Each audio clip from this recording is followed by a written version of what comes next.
In this video, I'll show you how to fix the Vanguard error 1067 in League of Legends.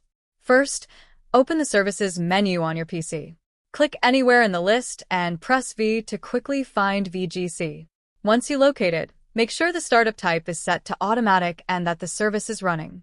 If it's not running, click Start, then hit Apply and OK. Next, search for Task Manager and open it.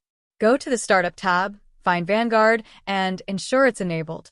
If it's disabled, just right-click it and select Enable.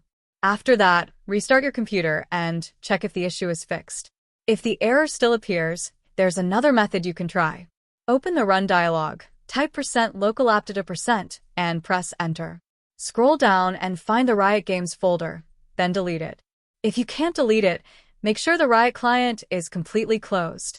Then, search for Apps and Features, find Vanguard, and uninstall it. The next time you open the Riot client, it will prompt you to update. This will reinstall Vanguard automatically. Once that's done, the error should be resolved. I hope this helped.